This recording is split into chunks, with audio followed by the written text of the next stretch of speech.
Cameraman Sanjay के साथ Shahid Ansari, India news, Mumbai.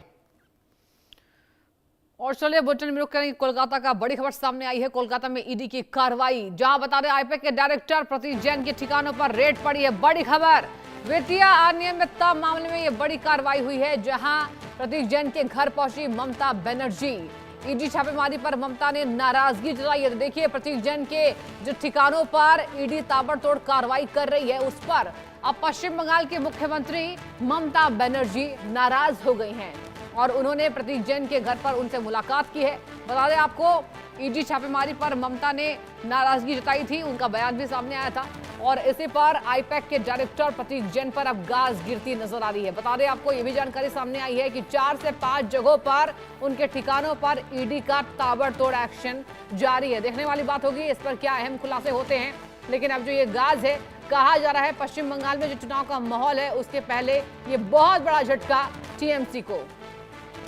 और प्रतीक जैन के ठिकानों पर लगातार ईडी की रेड है। कोलकाता से बड़ी खबर आपको दिखा रहे हैं और बता दें आपको, सरकार ने यानी ममता बनर्जी ने इस पर नाराजगी जताई, कहा कि ये गलत है, जो हो रहा है ये गलत है। हालांकि इस पर भारतीय जनता पार्टी के नेताओं का बयान सामने अब तक नहीं आया है, लेकिन ममता बनर्जी ने इस पर खासा अपनी नाराजगी जताई है। बता दें इस पर प्रशांत किशोर का भी नाम पहले सामने आया था।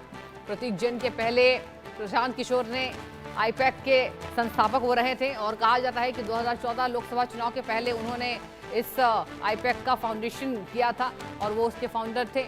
लेकिन अब प्रतीक जैन के हाथों में कमान है और प्रतीक जैन के ठिकानों पर ईडी की ताबड़तोड़ छापेमारी है। बहुत बड़ी खबर है, देखने वाली बात होगी अहम खुलासे क्या होते हैं। और चलिए ज्यादा जानकारी लेंगे, हमारे संवाददाता रैनिक दत्ता हमसे जुड़ चुके। रैनिक, पूरी खबर बताइए, क्या बीजेपी का कोई बयान और टीएमसी के कोई अन्य नेता इस पर बयानबाजी कर रहे हैं? एकदम ही देखिए, तृणमूल कांग्रेस के जो एकदम स्ट्रेटेजिस्ट है आईपैक, उस आईपैक का ऑफिस और आईपैक का जो मालिक है प्रतीक जैन, उनके घर में ये छापामारी किया जा रहा है एनफोर्समेंट डायरेक्टरेट की तरफ से। जैसे कि सूत्रों के हवाले से खबर मिल रहा है कि एनफोर्समेंट डायरेक्टरेट की तरफ से ये जो छापामारी ये कोल स्मगलिंग केस में हो रहा है और कोल स्मगलिंग केस में जो मनी लॉन्ड्रिंग हुआ था उस मनी लॉन्ड्रिंग मामले पर ही छापामारी किया जा रहा है। टोटल 5 जगह पर छापामारी किया जा रहा है। मैं एक बार दिखाऊंगा, ठीक मेरे सामने ये जो बिल्डिंग आपको दिखने को मिलेगा, सॉल्ट लेक का सेक्टर 5 में जो आईपैक का ऑफिस है उस जगह ही अभी जो एनफोर्समेंट डायरेक्टरेट उनका छापामारी चल रहा है। उस जगह में ममता बनर्जी खुद आ पहुंची है। ममता बनर्जी की तरफ से आईपैक का ऑफिस से 4 फाइलें खुद का गाड़ी में ममता बनर्जी ने ले लिया है।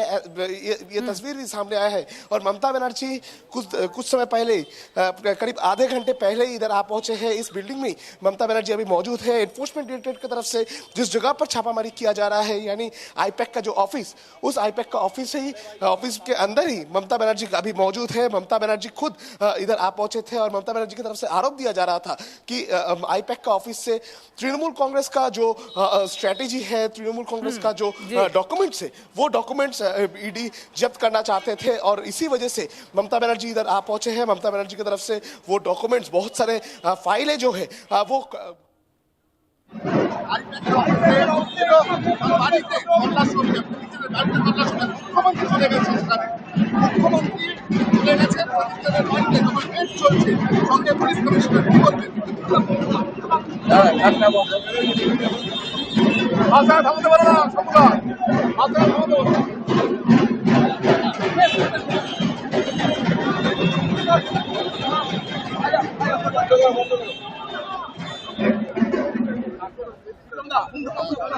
क्या बोलेंगे? आईपैक का ऑफिस में ईडी रेड कर रहा है।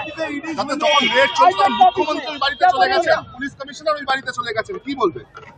প্রথমত রেড নিয়ে কোনো মন্তব্য করব না, ওটা ইডি বলতে পারবে কেন রেড করেছে, আমি আই এম নট অ্যাওয়ার।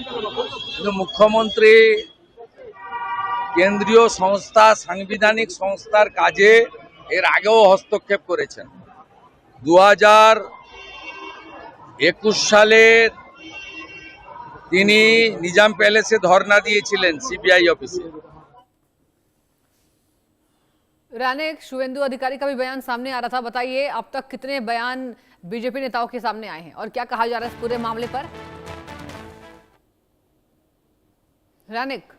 देखिए, शुभेंदु अधिकारी की तरफ से दावा किया जा रहा है कि आईपैक जो है, जिस आईपैक की तरफ से तृणमूल कांग्रेस का इलेक्शन का जो स्ट्रेटेजी वो तैयार किया जाता है, उस आईपैक के साथ ये कोल स्मगलिंग जो मामला है इसका कनेक्शन है, ऐसा शुभेंदु अधिकारी की तरफ से दावा किया जा रहा है। और उसके साथ साथ ही जो पैसे का लेन देन का बात सामने आ रहा है उसको लेकर भी एकदम तृणमूल कांग्रेस को आरोप देते हुए नजर आ रहे हैं शुभेंदु अधिकारी। दूसरी तरफ अगर देखा जाए तो आईपैक, जो आईपैक पहले था प्रशांत किशोर का, उसके बाद प्रतीक जैन में हाथ में आए थे ये आईपैक करीब 10 साल के ऊपर से पश्चिम बंगाल में तृणमूल कांग्रेस का स्ट्रेटेजिस्ट के रूप में काम करते हैं। उस आईपैक के ऑफिस में अभी छापामारी किया जा रहा है और उसके साथ साथ ही आईपैक का जो मालिक है प्रतीक जैन, उनके घर में भी एनफोर्समेंट डायरेक्टरेट की तरफ से छापामारी किया जा रहा है। ईडी का सूत्र के हवाले से जो खबर मिल रहा है कि कोल स्मगलिंग केस में जो मनी लॉन्ड्रिंग हुआ था, उस मनी ट्रेल जो जब देखने मिला था, उस मनी ट्रेल में आईपैक का जिक्र मिला था एनफोर्समेंट डायरेक्टरेट को, और उसके साथ साथ ही प्रतीक जैन का नाम भी सामने आया था। और उसी सिलसिले पे पूछताछ के लिए और जो डॉक्यूमेंट्स है वो डॉक्यूमेंट्स लेने के लिए आईपैक का ऑफिस, आईपैक का मालिक के घर के साथ साथ ही टोटल 5 जगह पर एनफोर्समेंट डायरेक्टरेट की तरफ से ये छापामारी किया जा रहा है। मगर दूसरी तरफ ममता बनर्जी की तरफ से आरोप दिया जा रहा है कि 26 का इलेक्शन को सामने रखते हुए आईपैक की तरफ से जो स्ट्रेटेजी तैयार किया गया था तृणमूल कांग्रेस का, और उसके साथ साथ ही तृणमूल कांग्रेस का जो कैंडिडेट लिस्ट है वो जो तैयार किया गया था उसको जब्त करने का कोशिश ईडी की तरफ से किया जा रहा है। और ईडी वो जब्त करके बीजेपी को हेल्प करने का कोशिश करेंगे, ऐसा ममता बनर्जी की तरफ से आरोप दिया जा रहा है। ममता बनर्जी खुद इस ऑफिस के अंदर पहुंचे हैं, इस ऑफिस के अंदर में ममता बनर्जी मौजूद है। एकदम बेसमेंट में ममता बनर्जी की गाड़ी है, उस गाड़ी में डॉक्यूमेंट्स जो है वो उठाता हुआ नजर भी आया है। ममता बनर्जी का जो सिक्योरिटी, उनकी तरफ से जो बहुत सारे डॉक्यूमेंट्स आईपैक का ऑफिस से लेकर ले आया गया है। मैं दिखाने का कोशिश करूंगा कि किस तरीके से इस एरिया को पूरा, इस ऑफिस को पूरा घेर लिया गया है। वेस्ट बंगाल पुलिस का पुलिस ऑफिशियल्स भी इधर मौजूद है, पूरा इस एरिया को पूरा कॉर्डन किया गया है। जो भी लोग हैं वो भी इधर मौजूद है। बहुत सारे जो कर्मी समर्थक है तृणमूल का वो भी इधर मौजूद है। एकदम विधाननगर पुलिस का हाई सिक्योरिटी जो है ये इधर इंतजाम किया गया है। दूसरी तरफ सेंट्रल फोर्सेस भी एनफोर्समेंट डायरेक्टरेट के साथ जो सेंट्रल फोर्स रहते हैं उनको भी इंक्रीज किया गया है। यानी एक तरफ एनफोर्समेंट डायरेक्टरेट का छापामारी, दूसरी तरफ ममता बनर्जी की तरफ से छापामारी के पीछे तृणमूल कांग्रेस का डेटा चुराने का आरोप जो है वो ईडी के ऊपर लगाता हुआ नजर आ रहा है। प्रतीक, ये भी बताइए कि तमाम टीएमसी कार्यकर्ताओं का अब क्या कहना है इस मामले में? देखिए, तृणमूल जो कार्यकर्ता है उनकी तरफ से भी इसके पहले भी बहुत सारे बार आरोप दिया गया है कि जब भी इलेक्शन आता है तब भी सेंट्रल फोर्सेस जो है या जो सेंट्रल एजेंसी से उनको इस्तेमाल करने का कोशिश किया जाता है। और अभी भी फिर से ये जो घटना घटा है इसके बाद जो तृणमूल काउंसिलर्स है, तृणमूल जो लीडर्स है, उनकी तरफ से भी यही आरोप दिया जा रहा है कि ये जो घटना ठीक है रानी, बहुत शुक्रिया आपका तमाम जानकारी देने के लिए। और वक्त एक ब्रेक का, आप देखते रहिए इंडिया न्यूज।